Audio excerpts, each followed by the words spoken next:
అంబేద్కర్ కోనసీమ జిల్లా కపిలేశ్వరపురం మండలం శివారు వీధివారి లంక గ్రామానికి చెందిన కాశీ జ్యోతి ఏజెంట్ ద్వారా 4 నెలల క్రితం అబుదాబి వెళ్లింది. అరబ్ షేక్ ఇంట్లో పనిచేసేందుకు గన్నవరంకు చెందిన ఏజెంట్ ద్వారా వెళ్లినట్లు ఆమె పేర్కొంది.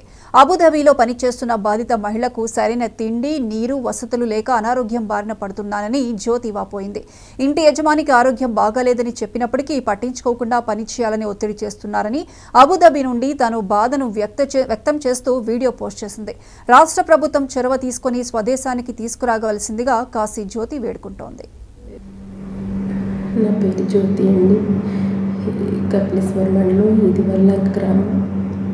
అయితే మాకున్న ఆర్థిక సమస్యను బట్టి నేను ఒక ఏజెంట్ నమ్మి నేను అబుదాబి వచ్చానండి. 4 ఉంటారు. నన్ను ఇక్కడ తీసుకొచ్చి పెట్టారండి. ఇక్కడైతే 4 లేరు. ఒక్కరిదాన్ని చేయాలి పని అంతా, అలాగే చేయించుకుంటున్నారు. అయితే సరిగ్గా తిండి పెట్టడం లేదు,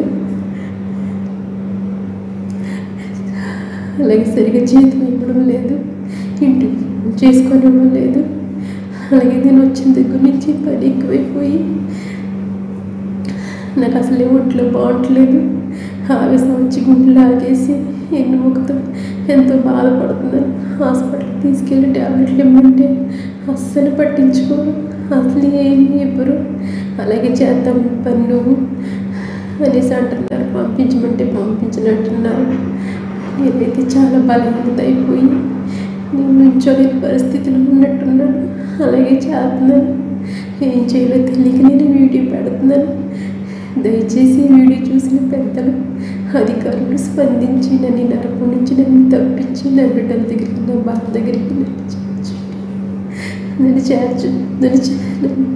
ఇంటికి చేర్చండి.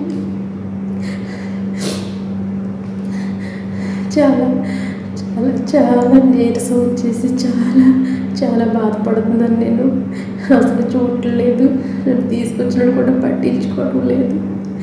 ఇక్కడ ఉండలేక, ఇంటికి రాలేక, ఏం చేయాలో తెలియక చావుకి బ్రతికి మధ్యలో ఉన్నాను. దయచేసి వీడియో చూసిన పెద్దలందరూ సహకరించి సహాయం చేసి ఆదుకోండి ప్లీజ్.